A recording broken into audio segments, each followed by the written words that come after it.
Hey everybody, listen to the Wombo podcast. I'm Chip. Monkey with me as always is the Mr. Gimpy.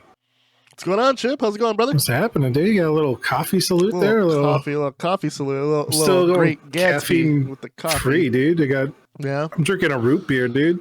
Dude, let's talk about the elephant in the room right now, dude. The root beer? No. The beard's gone, bro. What happened, bro? It's winter, dude. It freezes. That's true. It's a little lesser known fact when you start getting an old elder beard, dude. If you take a shower in the morning, dude, getting that windshield right up in you. Yeah. Right up in you. I also usually do it takes forever to dry. I don't have a hair dryer. I probably should have got one. If I wanted to keep all the long hair in the beard, I probably would have had to start accessorizing. Yeah. And I'm not that guy. Bro, you look like 10 years younger without the beard. Like I would have had to start getting like beard oils and little brushes and combs and knickknacks, dude. I would have get like a monocle, dude, just to that doesn't steam up in the mirror. You looked like you were gonna take me to Hogwarts before, but now it looks like you're gonna offer to do some tech support for my grandma. When you want to come up yeah, dude, looking sun's back, fresh dude. to death, dude.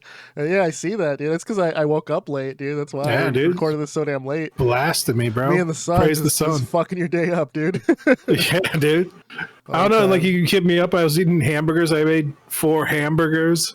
That was my breakfast and lunch. I was like, man, what if I did some I think it was Gouda. I got a nice wedge of Gouda on a burger. Hell yeah. Right. Yeah, bro. Dude, living lavish. Hawaiian bun, dude. It's a game changer. Yeah, let me tell you, my favorite cheese is Havarti. And Havarti on fucking everything is delicious, dude. I have not met anything that doesn't taste good with Havarti. That's been the banger choice of cheese. I like Gouda. Gouda's a strong cheese. I've been watching these maniacs, dude, they just switched to pure meats, dude. All they eat is meats in their diet. Oh, the carnivore diet or whatever. I guess, dude. They're like kind of like the Liver King, dude. Yeah. I don't know. They're all hyping it up, but I was like watching. I was like, gross, but also like, dang, I could probably use some more protein in my life. So I bought like a nice steak, and I got some hamburgers today. Yeah. Can you imagine like the funk that they fucking generate, dude, from like the meat sweats? Dude, they swear that like my BO's gone. I smell great. I feel better. That's because they're used to their own sex. They get used to it, dude. Nasty. How about like none of these people have women, dude? That's all I'm saying. Single. That's why they grow out those weird beards. Yeah, exactly, dude. Exactly. They're full of shit. Seems to be like some like health benefits and stuff for like certain. It seems like people have like certain like I think Crohn's disease or something. Like it's supposed to help with that, like indigestion or something. Like your body's, you're supposed to have like a mixture of everything. It just seems so weird to just shove yourself full of meat. You're gonna die like fucking John Wayne, dude, or Elvis on the fucking toilet, dude, with the fucking pound of meat in your gut. It's disgusting. Yeah, it seemed like they're already like at the rope's end. A lot of these people with like their medical situation, so they're like they need to do some sort of extreme dietary. Watching these people talk up meat, I was like, yeah, meat is good, dude. Let me get a steak, too. It is good, right? And then we lost. There goes our vegetarian audience. We're like, these motherfuckers will stop talking about meat. Vegetables are great, too, dude. I don't know. Yeah, dude. Fruits, veggies, it's all. You ever meet like one of these adults that hate vegetables, dude? Yes. Yeah, dude, that's crazy, right? Yeah. We both know we both know one in life, but they will not be named on this podcast. All right, they shall not be. He will not be named. Yeah, but you know who you are. Eat a fucking salad. Yeah, dude. Stop being a child. It's ridiculous. Yeah. I don't know, dude. I mean, I always say if you don't like fruits or veggies, just fucking put it in a smoothie and just drink it. I mean, at a certain point in time, right? You're an adult, like fucking eat like one, right? Like, but. So you say you probably need like those macro and micronutrients from vegetables. Sure. Hey, you need like protein as well. I don't know. There's all kinds of considerations with like factory farming and all this stuff, and fuck all that shit, dude. Yeah, I don't know. Look, they're like, how can we fix this? And the government just like passed a law to be like, we'll just make it illegal to film it. They're like out of sight, out of mind, dude.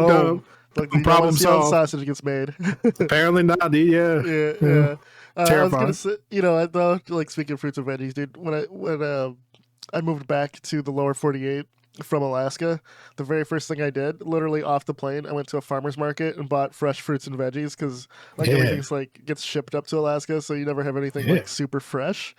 So Like the first time I like fucking just ate a raw tomato. I'm allergic to tomatoes. I fucking just ate a raw tomato. I put fucking like salt and a piece of cheese.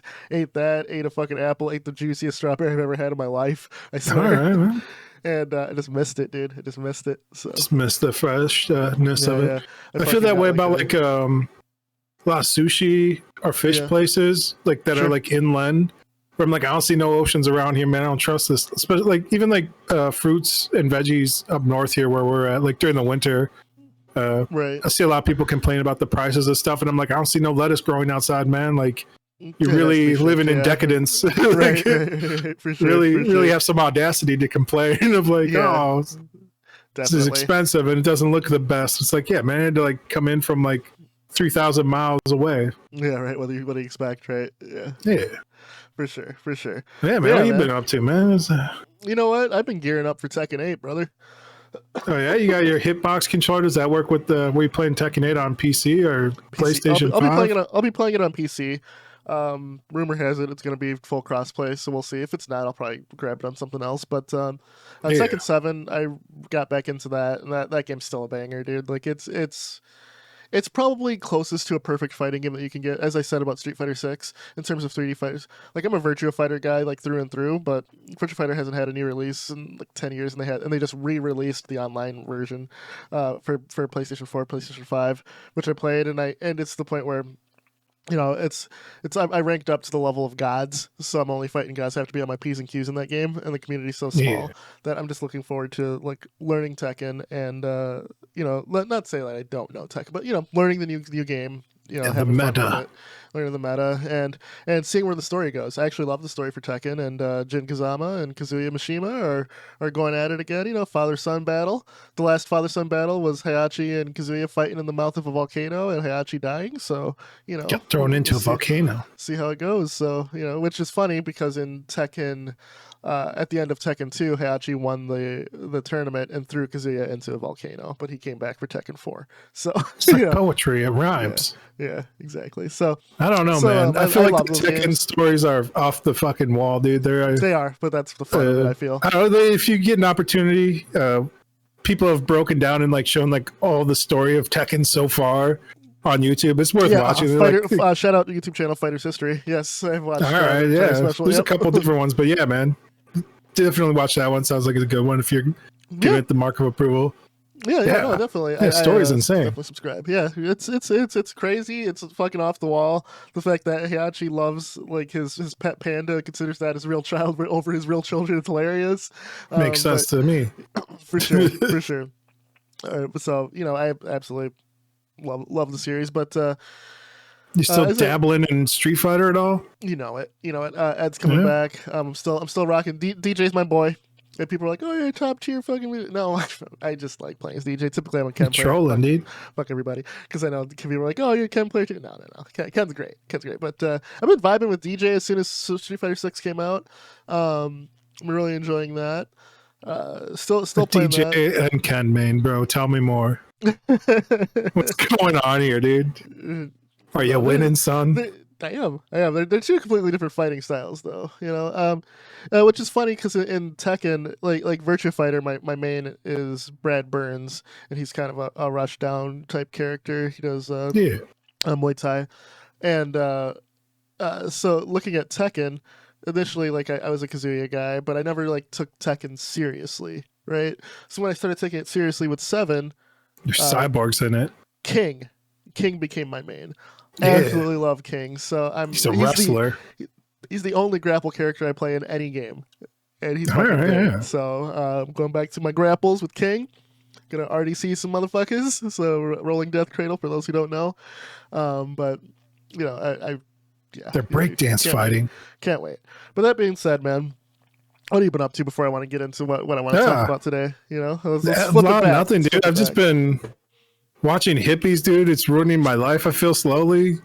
I don't know. Probably for the better. Like, it's got me thinking about stuff like, what do I need? You know, I was looking at my Xbox the other day, and I was like, man, I don't think I've played this in a couple of years now. Like, I've used the Xbox Pass, but like I've used that on like PC or my phone, but I haven't plugged in and like used my Xbox in probably over a year, man. Really? And Wow. On your TV? dude. Just Yeah, something about it's just chilling out been on the couch and just playing on the TV. It does it. For, yeah. like, I'm never over there, and like now that what I've been doing lately this week, which got me thinking about and looking at that Xbox again because I'm finally back over in that room. It's like after work, I've been hitting a sauna. I do like a light, weight workout routine. Hit a sauna, and then I come upstairs here and I just bike, and I'm bike for like an hour and a half, maybe two. Okay. And I put on the in reels, and I'm in a cinema, living my best life. Yeah. And then afterwards, I get up, dust off all the disgusting sweat, and I look down at my Xbox. And I'm like, man, why do I still have you in my life? A lot of stuff too is like I move stuff down to storage that I don't use. Yeah. Or I'm just like I've been moving stuff to storage, and I'm like, yeah, I'm too lazy to sell it. Sure. So it's just sitting there mocking me. So I don't know. These hippies are ruining my life, dude. That's been my week for the most part. They got me eating steaks, working out, hitting a sauna, dude. Getting rid of shit I don't use, dude. It's terrible. You were Marie Kondoing your life last time we talked, so I understand where that went. Yeah, I figured. Yeah, it's a little bit. It's a slippery slope, dude. First it's Marine Conduit, then it's Liver King, bro. Next you're doing steroids and Taibo, dude. Yeah, dude. Like, for sure, steroids, Taibo. Yeah, dude. But it's a slippery slope, dude. Yeah, man. Living off the grid in a teeny house, dude. out of a car, dude. A 2-seater. Hell yeah. So I wanted to National Park Reserve, dude. In a tree house.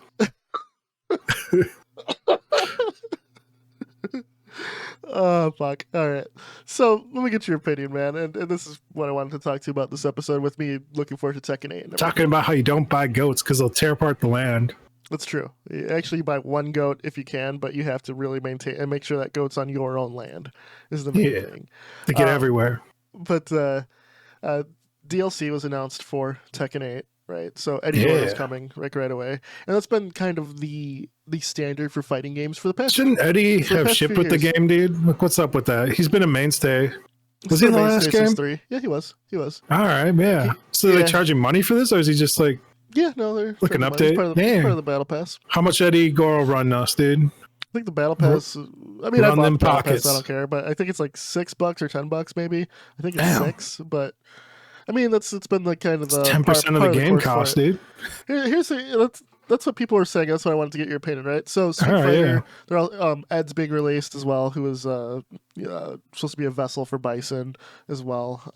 So he's being released in Street Fighter 6 the next couple of weeks. Peacemaker is coming for Mortal Kombat 1. That DLC was announced before the game. So what I wanted to get your opinion on, and I'll counter it because I've been talking to a lot of people about this, and I wanted to get this from you. Yeah, man, go Fighting on. games typically have you have a bunch of trailers. You have right before the launch, you get the season pass pack, and you get teased how many characters are going to be in season 1, and then you get teases of the characters coming. And this is typically before release, so you already know you're going to have to spend money on later on. Casuals have been saying this practice is fucking stupid. Why don't they just release the characters altogether? I know why, but I want to get your opinion on this. I think was it DLC practices? I think it left a bad taste in consumers' mouth. I think it was Street Fighter 4 or 5. Street Fighter Cross Tekken with the DLC on disc. Yeah, all the DLC was on the disc, and they're like you have to pay to unlock it. Yep. But it was just already there. It was on the disc. It shipped with the primary game. So I think after that, consumers were like, "Man, fuck you." And I think that's fair enough. But I don't necessarily believe that these major corporations have gotten more benevolent in their decision making. I think they just become more better at hiding things like that. So when you see a mainstay character being put behind a little bit of paywall, you're just all right, that makes sense. Maybe it took more time to develop. Maybe it took balancing. Maybe there's some issues on the back end we're not seeing. Maybe it's a completely new engine and they've reworked some stuff.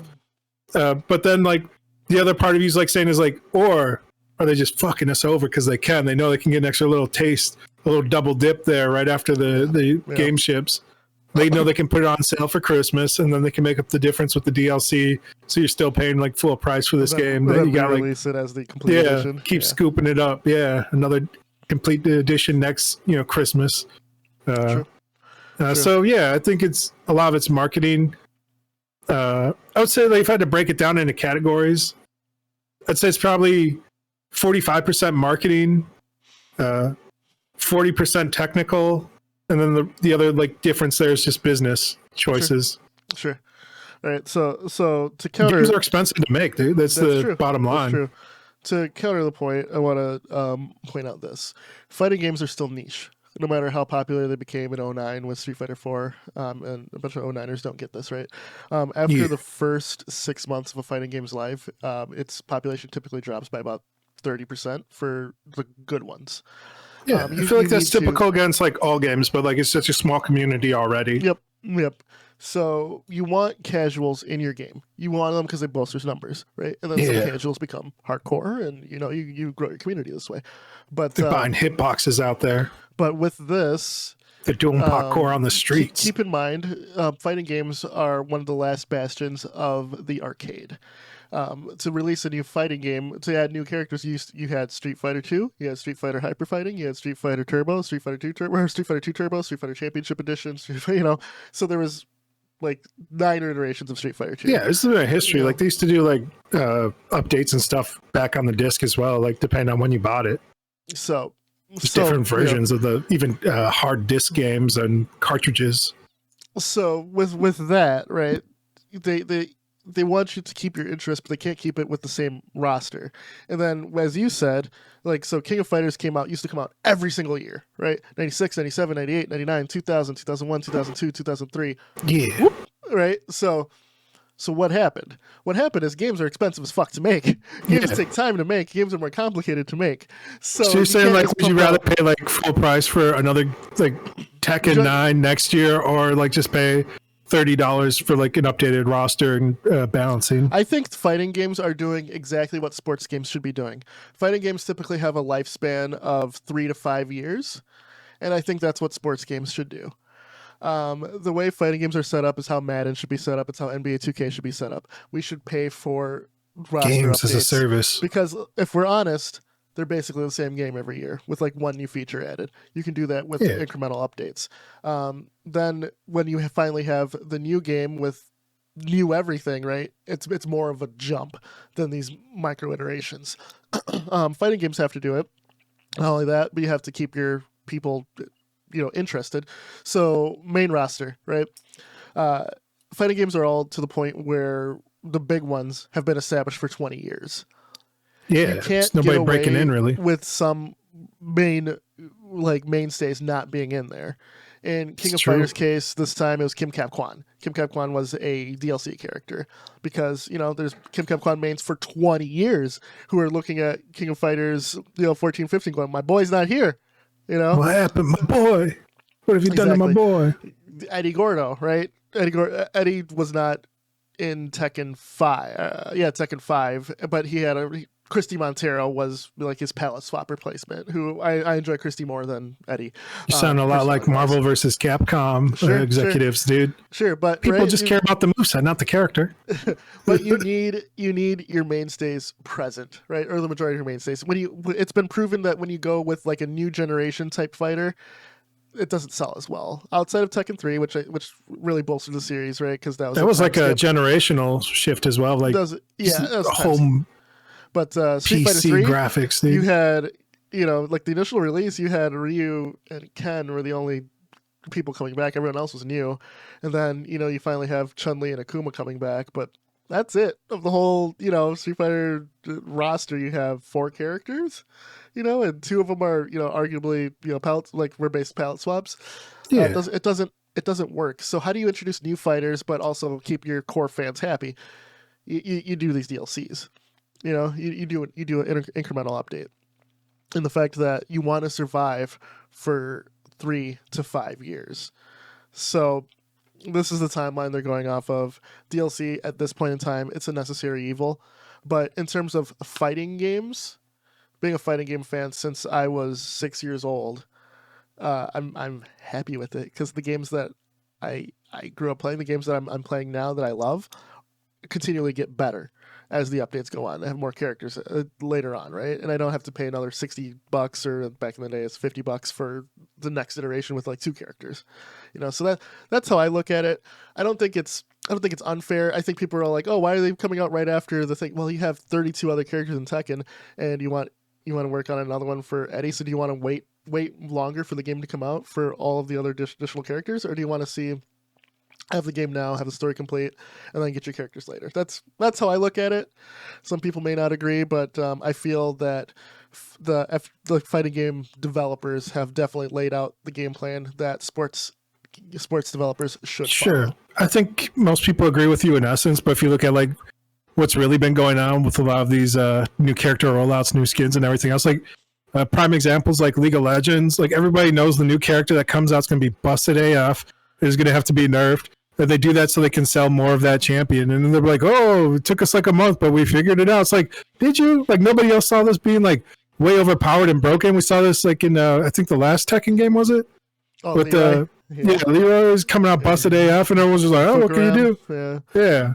So I don't know, man. Like, in spirit, I think everyone agrees with you. It was like, yeah, I don't think we want to buy like a new game every single year, a new fighting game, but also a lot of this is marketing. A lot of this has been like how they're selling the DLC to people, where it's like, hey, you either have to buy the shiny new thing or get stuffed every game because you're poor, like this, because you didn't want, like your parents didn't want to give you like $10 this week to buy the new game. Sure. Crying poverty child, and get to catch the hands of capitalism, dude, as they beat you down further, as you're reminded that there's no fair fight, dude, because you don't have the money, dude. Like outside, unless you're like super hardcore, right, where you want to like train against the character or know what they do. Let's be honest, you don't need the DLC characters, to still enjoy the game. Let's say your main is not DLC. Who gives a shit then? Yeah, most people's main isn't DLC. It's just like when they roll out one that's just so busted, where it's like, and this is also just to the highest levels too. I feel like you said, like, the average person doesn't care, right? A lot of times people make fun of you. Like, I remember when we were playing Fortnite and like we had no skin on, and like some little kid calls us a fake no skin gamer. Yeah. You guys are fake no skin gamers. We're like just laughing, like it's hilarious. Because like you get to like such a level where like people are just like, I know you got money in this game, bro. You're too good not to have some money put up in some skins and DLC, dude. Yep. But no skin gamer. That's funny. But my overall point being, fighting games I've watched since, well, like I said, I've been playing them since I was 6, but obviously 2009 was the big turning point for the genre, because Street Fighter 4 just came out was such a banger and revitalized the entire industry. But at this point, fighting games are one of the genres that push crossplay, that roll back netcode, and then like I still have like tournaments. It's an esport. Yeah, this face-to-face tournaments. Arcades. They're still making arcade machines of like some of the newer games. It's incredible, and I think it's a community. I think the FGC fighting games in general are the last bastion of what we grew up with.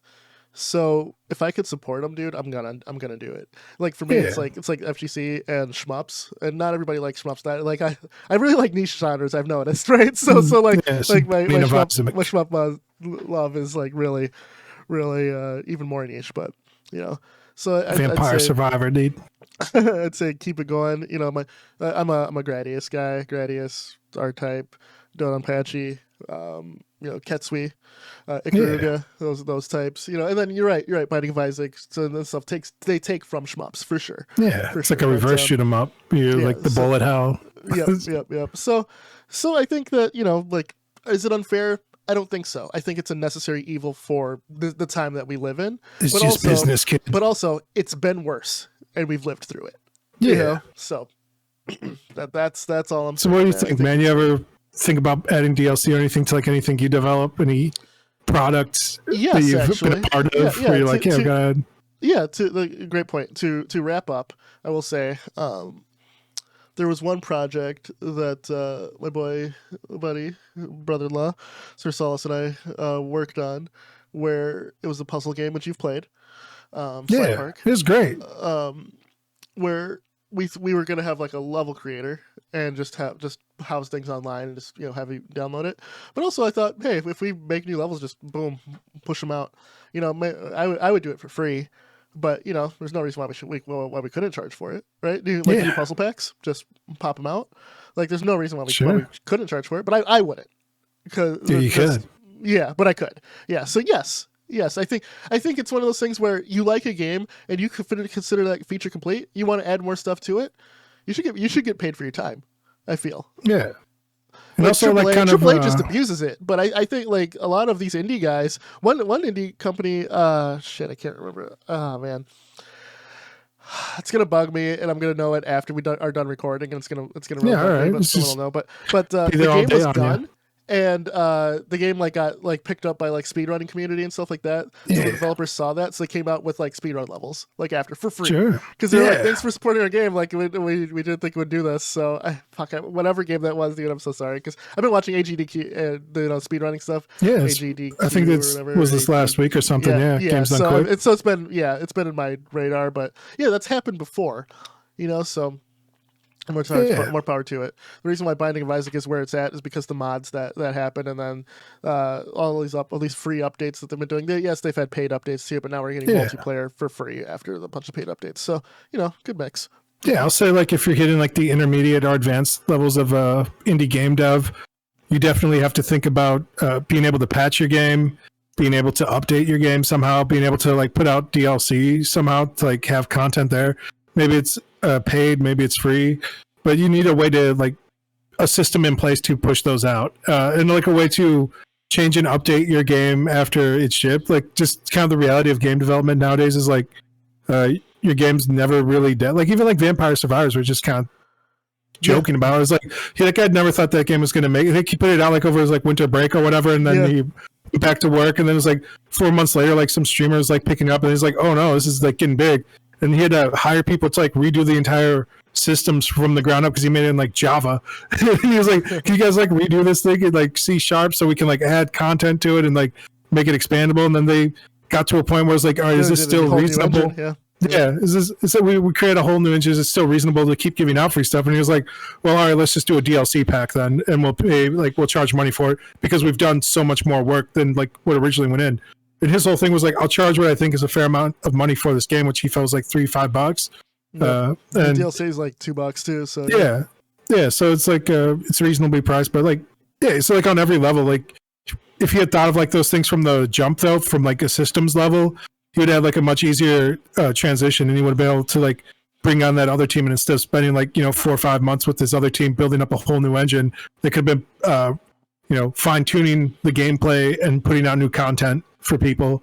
So maybe there wouldn't even been this DLC pack. They could have a whole new game by this point. The thing with Vampire Survivors 2, outside of the DLC, is they did have a bunch of free updates too. They did both, and I think that's the indie mark of just fucking excellence, right? Where you have really good content. People love it. You have DLC, but usually you have free DLC too. Cuphead did it. Hollow Knight's paid expansions. They just added a shit ton of new stuff, and then I'm pretty sure there are free updates too. I can't remember. It's been so long. Yeah, it's just I'm more into what Silk Song's doing than what the old one did. But yeah, it's just the realities of business at different levels. When your overhead is 10 people, it's different than when your overhead's something like Ubisoft where you have 3,000 people. It's we gotta make this make sense to have a team of people working on this. Even if it's not many resources or many people, you still have to bring in resources for everyone else, so that they still get paid money. Yep. Exactly. But yeah, so it's that's just the business realities of it as well. It's just it costs a lot of money to make these AAA games. It costs a lot of money to run studios. Just the overhead, physical space. Yeah, so I'd say it's a wrap. I think we're on the same page. Just every level, consider content. Consider DLC. More content, right? Yeah. More content's always a win. Need. Yeah. So even if you don't use it in that game, it's good to build out and understand those systems to Very true. Have them going forward. Very true. Yeah, and to stop Chip from being completely blinded by the sun. Dude, it's been a minute, dude. I feel it's almost past. We'll wrap up here. But for those of you who are devs, consider DLC. It doesn't have to be paid. You don't have to feel like you're robbing people of it. Problem, dude. Get that bag. Ain't nobody else can do it for you. Our suggestion: charge. You're out here. You're a dealer, a dope dealer, man. You give them that first little taste for free, and you start jacking up the price, dude. There it is. You're the pimp our hoe. There it is. Pimp our hoe philosophy. I feel like this is the first time we've ended a podcast with that saying. Yeah, probably, but we're gonna keep it going. This is 2024 motto right there. Pimp that hoe. Like, share, subscribe. We out. We out. Peace.